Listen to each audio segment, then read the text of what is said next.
ठीक है, तो जब हम यहाँ पे ये बात कर रहे हैं कि पब्लिक पॉलिसी, तो यहाँ तुम्हें पहले भी बताया जा चुका है कि पब्लिक जो है दिस डिनोट्स गवर्नमेंट।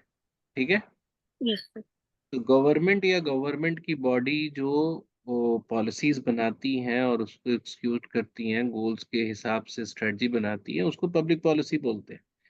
तो इसमें क्या होता है कि जो आपकी डिफाइंड कॉन्स्टिट्यूशन है या फिर जो लीगल सिस्टम है, उसके कॉम्प्लायंस में ही ये होना चाहिए। समझ रहे हो मेरी बात? सर। मतलब you can not go beyond और गो अगेंस्ट एनी कॉन्स्टिट्यूशनल, जो कॉन्स्टिट्यूशनल फ्रेमवर्क है उसके बाहर आप नहीं जा सकते। तो जब कोई बड़ी पॉलिसी बनती है, जैसे बड़ी पॉलिसी बनती है, जैसे मान लो कि गवर्नमेंट ने स्क्रैप पॉलिसी लेके आना है, ठीक है, व्हीकल स्क्रैप पॉलिसी। हाँ और जी। हमेशा ना पॉलिसी के बारे में जब भी बात किया करो इवन इन इंटरव्यू, तो don't always talk in terms of education policy या हेल्थ पॉलिसी या फिर आयुष्मान भारत या बहुत जो हाईली डिस्कस्ड पॉलिसीज है ना, उसकी बजाय ट्राई टू पिक स्मॉलर और जो कम जिसकी वो है, मतलब क्या बोलते हैं, डिबेट जिस पे कम होती है ना, वैसे पॉलिसीज पे भी तुम बात करोगी तो बहुत अच्छा रहेगा। ठीक है, तो जैसे last to last year something vehicle scrap policy government लेकर आई थी, ठीक है। जी। तो इसमें ये था कि 10 ईयर आफ्टर द मैन्युफैक्चरिंग या 15 year after the manufacturing how government can scrap the vehicle, और उसके बाद क्या होगा, और उससे रिलेटेड रूल्स बनाई गई थी। ठीक है, तो जब हम्म। ये कोई भी पॉलिसी बनाई जाती है इस तरह की, जो जो नेशनल लेवल पे या स्टेट लेवल पे, तो उसको ना लेजिस्लेटिव असेंबली या फिर जो पार्लियामेंट के थ्रू पास करना पड़ता है। ठीक है, तुमने देखा होगा कि ये बार बार बोला जाता है कि आज ये बिल टेबल पे रखा गया है, मतलब इट इज ऑन डिस्कशन। ठीक है, तो उस प्रोसेस को हम लोग एडॉप्टेशन बोलते हैं, जब पॉलिसी को एडॉप्ट करते हैं, मतलब लीगली उसको एडॉप्ट करते हैं। We now we are making that policy which we have made legal. समझे? Yes sir. तो अभी तुमने पिछले दिनों ये भी देखा होगा कि जब 370 को स्क्रैप किया गया था, देयर लॉट ऑफ डिबेट कि ये कॉन्स्टिट्यूशनल नहीं है या ये लीगल उसके अंडर में नहीं है, दिस वाज डन इलीगली। तो जब भी पॉलिसी या पॉलिसी की इम्प्लीमेंटेशन की बात करते हैं, तो कॉन्स्टिट्यूशनल फ्रेमवर्क आता है सामने कि एक तो जब बनाई जाए तब भी ध्यान रखा जाए कि it is following the all the compliances of constitution, और जब इम्प्लीमेंट किया जाए तब भी ध्यान रखा जाए कि ये उसको फॉलो कर रहा है। तो जैसे मान लो कि अगर आप कोई एजुकेशन रिलेटेड कोई प्रोग्राम शुरू करते हो, तो बाय डिफॉल्ट उसमें आपको रिजर्वेशन लेकर आना जरूरी है, because that is ordered by, और not ordered by, that is in our legal framework. समझ रहे हो मेरी बात? जी सर। तो इस तरह से अब जैसे कई बार क्या होता है कि गवर्नमेंट कोई पॉलिसी लेकर आई और that is related to provide some job या फिर इंसेंटिव टू पीपल, तो उसमें आपको रिजर्वेशन पॉलिसी लाना है या नहीं लाना है। तुम नहीं लाओगे तो फिर ऑपोजिशन की पार्टी उस पर केस कर सकती है कि why this particular thing is not lying under reservation scheme. तो ये सब चीजें देखकर आपको बनाना पड़ता है। तो बहुत जितनी गवर्नमेंट जितनी मतलब डाइवर्सिफाई कर रही है इन टर्म ऑफ पॉलिसीज, है ना, तो उस उतना ही ज्यादा उसके लीगल कॉम्प्लेक्सिटी भी डेवलप हो रही है। तो इसलिए तुमने जो बताया कि केवल इम्प्लीमेंटेशन की बात नहीं है, it is important while framing a policy also. ठीक यस है, सर। हाँ जी। तो जब हम इस प्रोग्राम में देखते हैं तो ये दोनों जो पब्लिक पॉलिसी और लॉ को एक साथ पढ़ना है, न कि दो डिफरेंट स्ट्रीम की तरह। ठीक है, क्योंकि लॉ हाँ इन जी। Itself is a very big course, आप 3 साल में एलएलएम एलएलबी करते हो। ठीक है, और public policy is also a big thing, मतलब लाइक इन इंटायर गवर्नमेंट के 360 जितने भी वर्क होते हैं वो सब पॉलिसी के थ्रू होते हैं। तो we have to study these two subject in sync, that where law can be a very suitable मतलब जो लीगल इंफ्रास्ट्रक्चर है हमारी, वो पॉलिसी को सपोर्ट करती है या फिर पॉलिसी को अपोज कर रही है। ठीक है, तो इस चीज को हम सिंक में रख के पढ़ते हैं। यहाँ पे ये डिफरेंस है इस प्रोग्राम का। ठीक है, ठीक है सर। अच्छा, अब इसके बाद नेक्स्ट आता है कि what are the learning outcomes of, मतलब आउटकम्स ऑफ दिस कोर्स। और आउटकम्स को हमने ना दो स्ट्रीम में बांटा है, एक लर्निंग एंड कंसेप्चुअल आउटकम्स और एक skill and capability development based outcome of the course.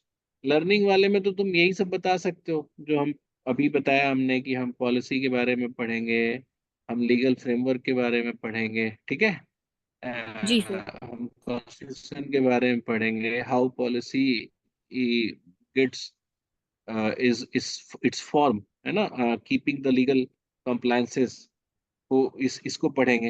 तो ये सब हमारी लर्निंग आउटकम्स है, पुरानी पॉलिसी, हिस्टोरिकल इवेंट्स, या अब तक जो भी केसेस आए हैं जहाँ पे पॉलिसी के ऊपर डिबेट हुआ है अबाउट लीगल, उसके जस्टिफिकेशन के ऊपर, तो वो सारी चीजें आप पढ़ोगे as a case study. Major जो प्रॉब्लम कहाँ आती है बच्चों को ये बताने में कि skill and capability development based outcome क्या होगा इस कोर्स को। ये चीज है कि जिसके बेसिस पे you will ask a job. मतलब जैसे मान लो कि कोई कंपनी आती है और तुमसे बोलती है कि why should I hire you, और why should we hire you. तो उस केस में यू विल नॉट टेल कि I know the policy, I know the law, है ना, ऐसा बोलने से काम नहीं चलेगा। You have to tell that I am capable to do this. तो इस कोर्स को करने पे तुम्हारी एक्सपेक्टेशंस क्या है अबाउट द कैपेबिलिटी डेवलपमेंट, क्या चेंज हो जाएगा। हम्म। और इसको हम ऐसे भी देख सकते हैं, जैसे मान लो कि अगर मैं तुमसे बोलता हूँ कि तुम्हारी अभी करंट वर्थ, क्योंकि आप पढ़ते हो अपने कैरियर बनाने के लिए, ठीक है, हाँ अब जी। पॉलिसी हो या मैनेजमेंट हो या फिर कोई भी स्ट्रीम हो, that's depends on your interest, but ultimately you want to make a career out of it, ठीक है। हम्म। तो अभी जैसे, और जाहिर सी बात है, आपको जॉब भी करना है, आपको पैसे भी कमाने हैं, मतलब सैलरी भी लेना है, पैसा कमाना हाँ और जी। सैलरी लेना में डिफरेंट है, ठीक है, डिफरेंस है। जी। तो जब आपसे पूछा जाए अभी आपकी वर्थ कितनी है, आपसे पूछा जाएगा, तो आप क्या बताओगे, how much money you can earn right now with your current capabilities. तो बेसिक्स अभी स्किल्स के हिसाब से अपनी हाँ, क्या चीज। अपनी स्किल्स के हिसाब से अभी इस हाँ, टाइम अपने पे। स्किल्स के हिसाब से, हाँ। हाँ जी। तो अभी अभी क्या तुम्हारी वर्थ है, you might be expecting for 3 to 4 lakh per annum, है ना। यस हाँ जी। ठीक है, और इस कोर्स के बाद आप क्या एक्सपेक्ट करते हो। सर इससे ज्यादा कहीं ना कहीं।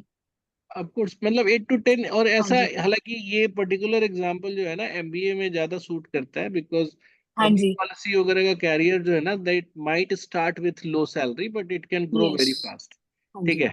तो इसलिए ऐसे एक्सपेक्टेशंस यहाँ नहीं रखना चाहिए कि हमें सीधा ही 15 लाख 20 लाख का पैकेज मिल हम्म। जाएगा, ठीक है।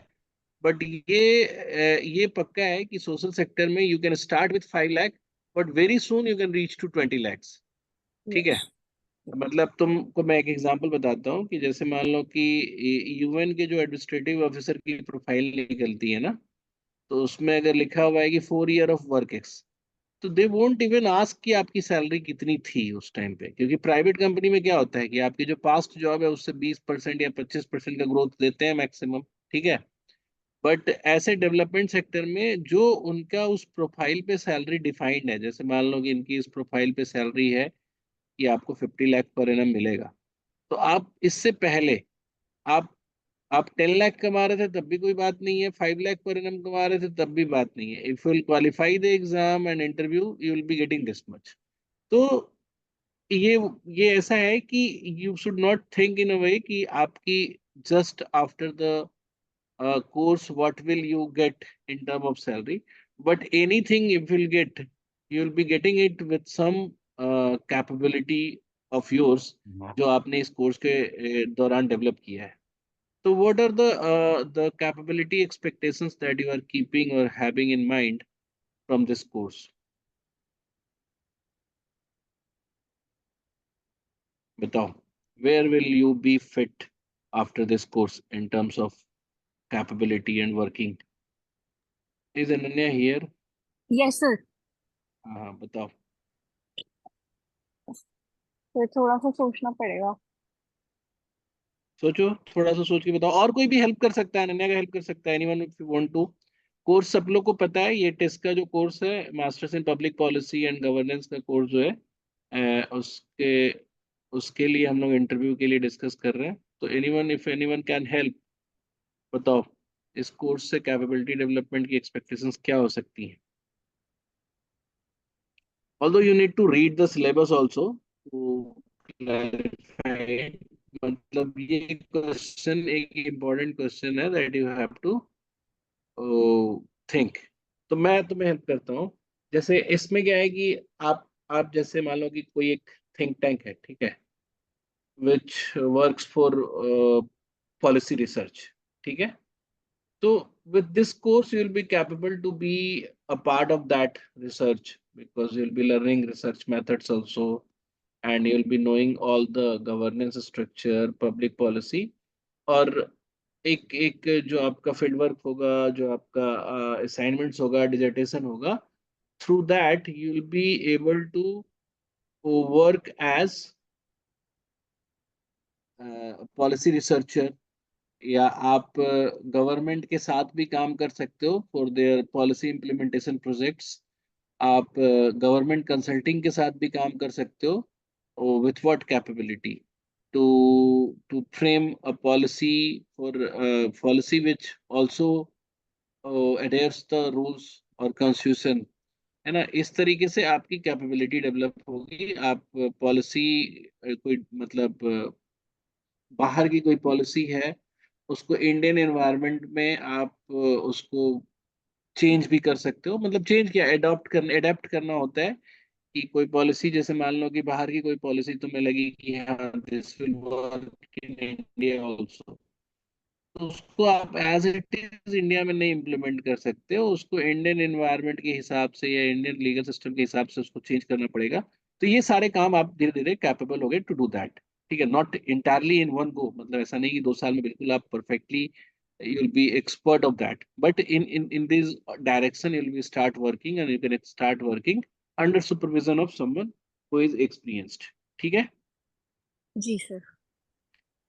समझ में आया? जैसे ये पूछते हैं बहुत बार कि क्या एक्सपेक्टेशंस है आपकी, क्या सीखोगे आप, है ना, हाँ क्या जी। कर लोगे इस कोर्स के बाद, ठीक है। तो हम्म। You should be saying that. अच्छा, इसके बाद नेक्स्ट क्वेश्चन है तो इसमें पहले हमने लिखा हुआ है कि all the major profiles and roles one can expect from this course. तो क्या क्या रोल्स एंड प्रोफाइल्स आप इस कोर्स से हालांकि ये प्रोग्राम बिल्कुल नया है, लेकिन फिर भी it is very similar to masters in public policy of NLSI, ये बैंगलोर। बैंगलोर। हाँ, तो उससे बहुत मैच करता हुआ है, तो आप उसके हिसाब से आप बता सकते हो। और प्रोफाइल्स जो मैंने अभी आपको डिस्कस किया, मिनिस्ट्रीज में आप कंसल्टिंग रोल ले सकते हो, ई गवर्नमेंट गवर्नमेंट कंसल्टिंग ऑर्गेनाइजेशंस में आप रोल आप एक्सपेक्ट कर सकते फिर हो। इनफैक्ट अभी तो एमएनसीज भी पब्लिक पॉलिसी एक्सपर्ट्स को हायर करती है ना। हाँ, एमएनसीज भी पब्लिक पॉलिसी हाँ, एक्सपर्ट्स को जैसे हायर मैं एक देख करती रही है। थी लिंक्डइन पे कि एक किसी ने आई थिंक एनवायरमेंट पॉलिसी में स्पेशलाइजेशन करा है and then they are working at Google as a policy expert of environment, उनका कोई डिपार्टमेंट है उसमें। हाँ, मतलब अब तो बहुत सारी ऑर्गेनाइजेशंस जो है पॉलिसी एक्सपर्ट्स को हायर करती हैं, क्योंकि हर कंट्री में आप काम करते हो ना, तो वहाँ की हाँ जो जी। इंटरनल पॉलिसीज हैं उससे आपको अगेंस्ट नहीं जाना है, तो बेटर है हाँ कि जी। हम पहले से ही प्रिपेयर्ड रहे। तो जो जी। भी आप छोटे बड़े काम करते हो ना, उसकी टर्म एंड कंडीशंस हैं या सर्विस प्रोटोकॉल्स हैं, है ना, वो कंट्री टू कंट्री चेंज करना पड़ता है, ठीक है। तो somebody who is या फिर ऐसे भी है कि गवर्नमेंट के साथ भी काम करती है ना ऐसी ऑर्गेनाइजेशंस, तो उस केस में भी ऐसे जो ग्रेजुएट्स होते हैं या फिर डॉक्यूमेंट डेवलपमेंट, ठीक है। तो जितने भी प्रोफाइल्स हैं वो आपको समझना है। What's your aspirations from this course and why. अब इसमें बात आती है कि आउट ऑफ दीज प्रोफाइल्स जो आप यहाँ पे बता रहे हो, इसमें आप रिसर्च भी बता सकते थे, एकेडमिशियन भी बता सकते थे, ये सारे प्रोफाइल्स जो है और रोल्स जो है वो anyone who is doing this course can expect. But तुम्हारा क्या एस्पिरेशन है, व्हाट आर यू थिंकिंग, बोलो तो, क्या चाहती हो तुम लाइफ में आफ्टर दिस कोर्स?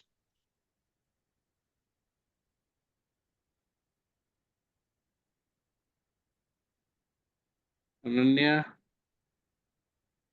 हेलो।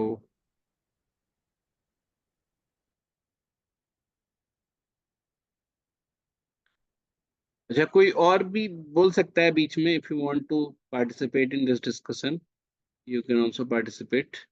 ठीक है। फिर आवाज थोड़ी सी क्रैक कर गई थी बीच में, मेरा हाँ, नेट कोई बात थोड़ा नहीं, सा। अभी बताओ। जी। वो तुम्हारी एक्सप्रेशंस क्या है for the same course, from the same? Basically वैसे तो अभी इतना सोचा नहीं, बट हाँ जितना लाइक मैं देख रही थी इनिशियली जब अप्लाई करा था कोर्स के लिए, तो हम्म। एम्प्लॉयबिलिटी देखी थी कि किस फील्ड में एम्प्लॉयबिलिटी ज्यादा है। हम्म। एंड एमएनसी भी काफी अट्रैक्टिव लग रहा था उस टाइम पे बिकॉज ल्यूक्रेटिव होता है। नहीं, तुमको ऐसे नहीं बताना है, देखो। हाँ, बात क्योंकि मैं समझो आपको इस बता रही ये। थी। हाँ हाँ, मतलब ये क्या होता है ना कि हमेशा इस पे नहीं जाते हैं कि किस एरिया में ज्यादा एम्प्लॉयमेंट एग्जिस्ट करता है। हाँ। ठीक है। क्योंकि जब आप इतने स्पेशलाइज्ड कोर्स आप पढ़ रहे हो तो you are beyond that thought process. हम्म। ठीक है।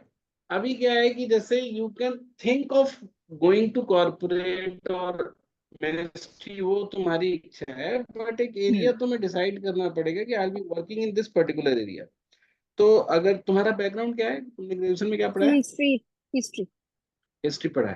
ठीक है। अगर अगर तुम हाँ जी। ऐसे भी बता सकते हो कि जैसे मैं इन्वायरमेंट पॉलिसी के ऊपर ज्यादा काम करना चाहती हूँ लॉन्ग टर्म में, या फिर सोशल डेवलपमेंट के ऊपर, या सोशियो इकोनॉमिक डेवलपमेंट के ऊपर, है ना, हाँ या जी। फिर जो पॉलिसी की पार्टिसिपेशन है उनको इम्प्रोवाइज करने के ऊपर हम ज्यादा काम करना चाहते हैं। ठीक है। ऑल्दो ये सारी चीजें जो मैं बोल रहा हूँ नॉर्मल पब्लिक पॉलिसी ग्रेजुएट्स के लिए ज्यादा सूट करता है। Particular hmm. दिस कोर्स के लिए तुम ऐसे बोल सकते हो कि I I wants to be very instrumental in drafting policy, है ना, विच इन दिस एरिया। तो या फिर तुम पॉलिसी रिसर्च को भी वो कर सकते हो, मतलब एक एरिया बना सकते हो वेयर वुड लाइक टू हाँ वर्क अहेड। ठीक है, तो इसको भी हम ओपन एंडेड रखते हैं। कल कल जब हम तुम्हारे साथ वो डिस्कस करेंगे तुम्हारा वाला, तो उसमें भी ये चीजें आएंगी थोड़ा थोड़ा। जी। तो will be doing it later. अभी ठीक अच्छा क्वेश्चन है, नेक्स्ट क्वेश्चन बहुत अच्छा है। Prospect for society and nation. ये ब्रॉड में बता रहा हूँ, जो तुम समझो पहले इस क्वेश्चन को। Why this course is important for society? Does it serve any section of society or deals with any problem or long-term prospect positive impact on society from research and practices? ये तुम्हारे लिए बात नहीं है, ये particular course जो exist कर हम्म। रहा है। देखो, अब एक कोर्स इन किसी डिपार्टमेंट, जब कोई एक डिपार्टमेंट क्रिएट होता है ना, तो उसमें हाँ 8-10 जी। प्रोफेसर होते हैं, बच्चे होते हैं, रिसर्च स्कॉलर्स होते हैं। तो हम ये जानना चाहते हैं कि इस पर्टिकुलर कोर्स का इम्पैक्ट सोसाइटी पे क्या है, क्या हो सकता है। And this could be far fetched also. ऐसा नहीं कि डायरेक्ट तुम्हें कुछ रिजल्ट इम्पैक्ट दिखे, तो तुम्हें कुछ फार फेच्ड बता दिखता है तो बताओ। हालांकि या इसमें सच बहुत तो सारे हैं, मतलब हाँ। यू कैन ऑल्सो से कि तुम ऐसे बोल सकती हो कि जैसे अगर ये डिपार्टमेंट, अगर फोर्स अगर इफेक्टिव है, if it is able to create good research, or not create, do good research which can impact the policy effectiveness, है ना, which can improvise the hmm. policy effectiveness। तो जितने भी सोशल इश्यूज को लेकर हम पॉलिसीज बनाते हैं, उसकी इफेक्टिवनेस बढ़ जाएगी, उसका पॉजिटिव इम्पैक्ट पड़ेगा सोसाइटी पे। दूसरा एक ये भी तुम कह सकती हो कि जो कॉम्प्लेक्स इश्यूज हैं, जैसे हम्म। जिसपे पॉलिसी बनाना बहुत डिफिकल्ट होता है, जैसे दहेज प्रथा। ठीक है। हाँ। आप इसके अगेंस्ट कैसे पॉलिसी बनाओगे? कई जगह पे दिस इज क्वाइट मतलब वेरी हेल्पफुल फॉर सोसाइटी, और कई हम्म। जगह पे इट्स लाइक अभिशाप बोलते हैं ना, कि जी। दहेज एक अभिशाप है। लेकिन दहेज को आप बिल्कुल इलीगल भी नहीं घोषित कर सकते। तो ऐसे कॉम्प्लेक्स इश्यूज की पॉलिसीज जो है वो अभी की करंट जो हमारी लर्निंग है, या फिर जो अंडरस्टैंडिंग है पॉलिसी की, उससे नहीं बन पाती। तो हम इसको, अगर हमारा डिपार्टमेंट अच्छा काम करता है, लोग अच्छे प्रिपेयर होते हैं, रिसर्च करते हैं, तो they can come up with good solution और effective solution for the such cases also. ठीक है। ये भी तुम इम्पैक्ट में बोल सकते हो। तो there are number of impacts which you can find out, है ना, और जो यहाँ बोल सकते हो। तो सोसाइटी का इम्पैक्ट तो ये हो गया। Why this course is important for nation, इसके लिए भी multiple things you can speak up here. आप कह सकते हो कि जो जो सोशियो इकोनॉमिक पॉलिसीज बनती हैं, या फिर एम्प्लॉयमेंट से प्रमोट करने के लिए, या फिर एंटरप्रेन्योरशिप प्रमोट करने के लिए, इंडस्ट्री प्रमोट करने के लिए जो पॉलिसी बनती है, उसकी अगर इफेक्टिवनेस रहती है, अगर वो अच्छा बनता है, तो this can help the nation in growing it's GDP, और फिलिंग अप इट्स इनइक्वालिटीज, है ना। इन सब चीजों में हमें हेल्प मिलेगा। उसके बाद ये बहुत इंपॉर्टेंट क्वेश्चन है which is frequently asked in interview: challenges that this course and people passing out of this course faces।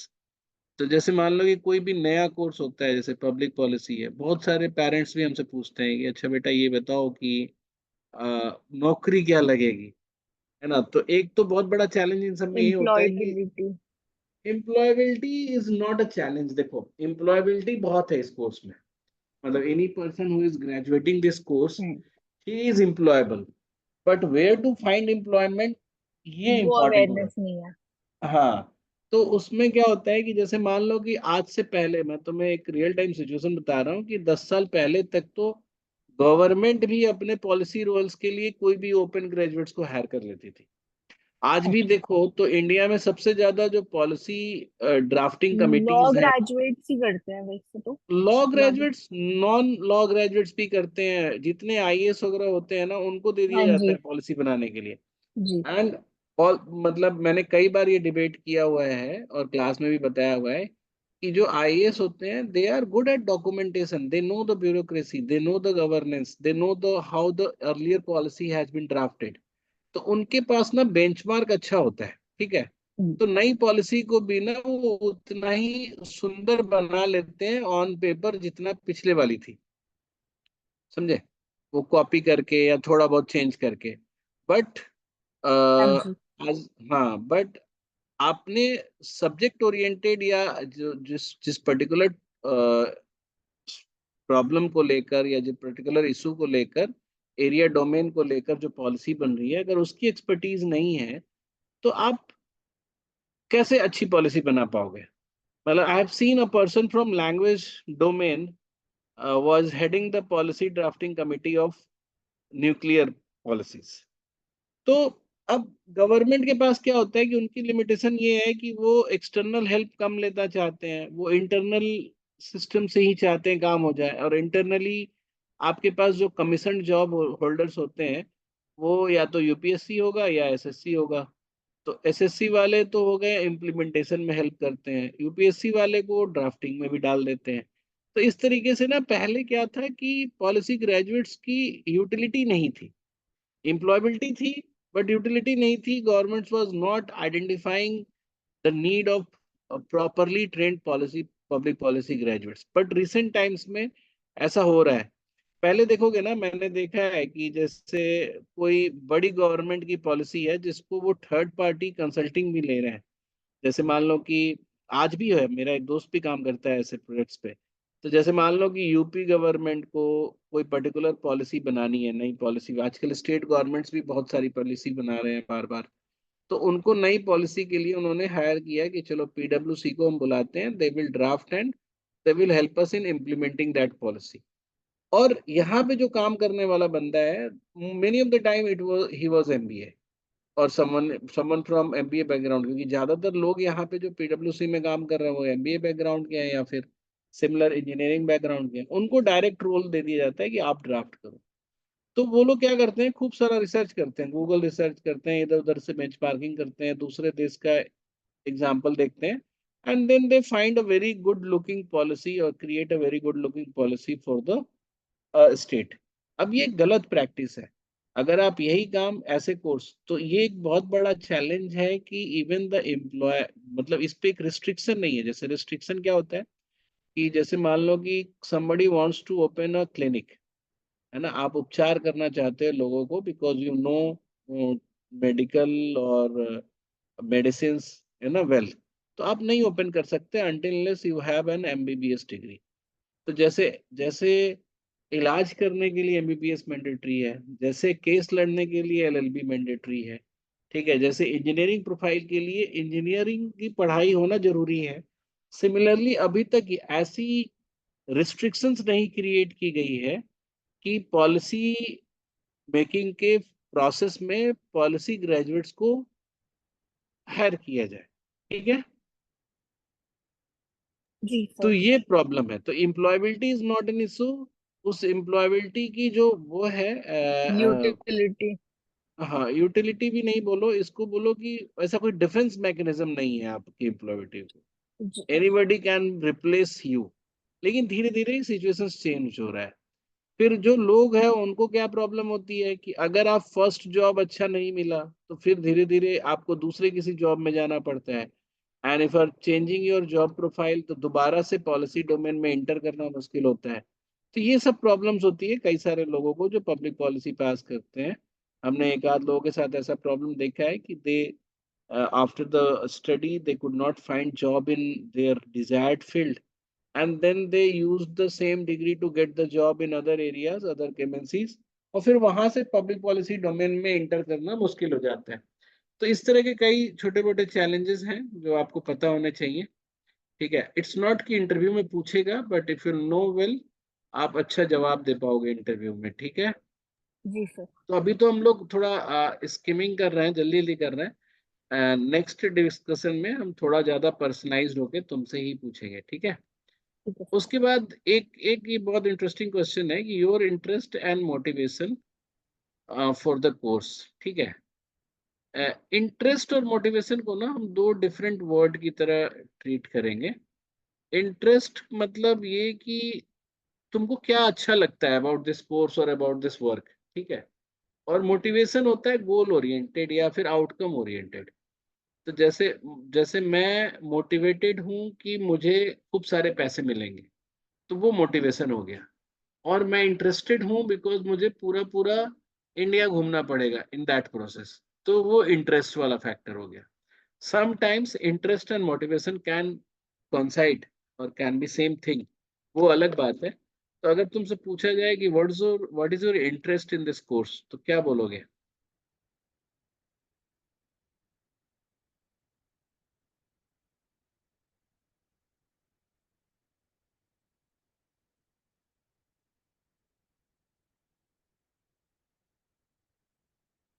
क्या इंटरेस्ट है तुम्हारा, और व्हाट इज द व्हाट मतलब what are the things of this course, और जो भी इसकी पढ़ाई है या फिर वर्क है, उसमें से ऐसी कौन कौन सी चीजें हैं जो तुम्हें लगता है कि इट इज वेरी इंटरेस्टिंग? तुम्हारा इंटरनेट ठीक नहीं रहता है क्या?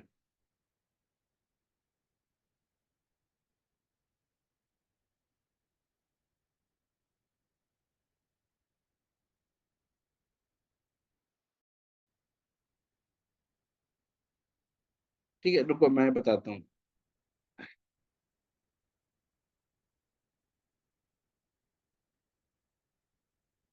एक हाँ, टाइप कर दो, let me check. What, everyone पे ही टाइप करना।